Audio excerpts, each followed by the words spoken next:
Sometimes it's really worth trying to sneak into the VIP area because you meet living legends like Derek Bell. Derek, thank you so much for talking to us. Well, I have to when you invite me in like that. Thank you. I thought it was a good intro. What brings you along today?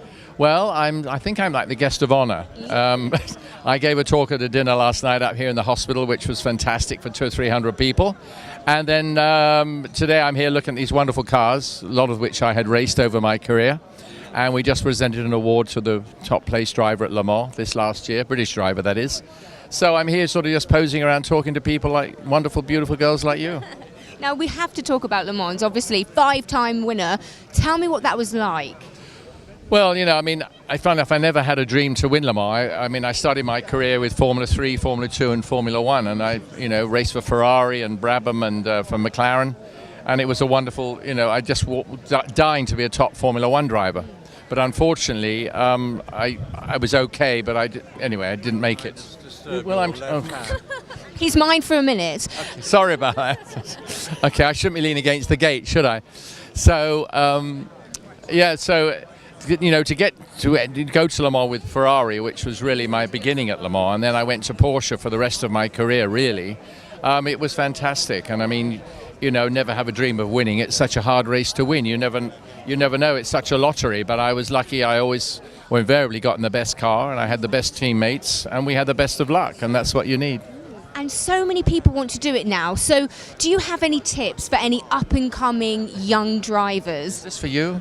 Well, I would love it to be for me, but let's say it's for a friend. Yeah, no. I mean, Le Mans is a very special race. It's very difficult.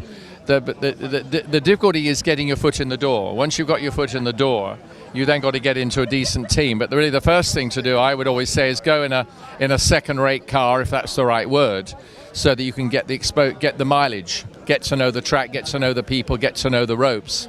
It's not an easy race, and it's not an easy track. It's super, super fast. I mean, we were doing 246 miles an hour back in my early days. And I mean, it's very critical racing, very difficult. But it's not as hard as people make out. It's just that you've got to be in the right car. It's no good going there in something that that is a handful to drive. It's got to be easy to drive so that you're at ease when you race it, because you've got to go in and out of traffic and bad conditions, in the dark, on oil, in the rain. So, the thing mainly is to get a nice background to it in the first place, and then just gradually work your way up. And if you have the talent, you'll get there. Now, you said you were lucky enough to have the best cars. Obviously, technology's moved on. What, in your opinion, is the best car around at the moment? Well, without a doubt, it's Audi. I mean, Audi have bought their way. Audi own Le Mans, basically. So they're always going to win Le Mans, in my opinion, as long as they're there. They've done a heck of a job promoting their product. And so everybody else is sort of really taking a hind seat, and which I think a little ways to the detriment of Le Mans, personally. But they're doing a hell of a job. They're pouring a lot of money into it. They're giving a lot of young drivers chances to win the race, which they have been doing in the last 5 or 6 years. And, it's been promoting it worldwide with all their massive PR. Now, Derek, you said you weren't a living legend. However, I know for a fact, American Motorsport Hall of Fame, things have changed. There's a new addition. Yes, this last week. I have to say it was fantastic. I mean, it's such an honor, and it's very flattering. I mean, I raced in America a lot in the last 25 years, particularly in sports cars, obviously. And it was great. I was inducted into the Hall of Fame in Detroit on Wednesday night. And my own son, Justin, who races and does TV, rather like you in America, he inducted me. So it was really a fantastic evening, lots of great people. And what I enjoyed about it most was that it wasn't only about drivers.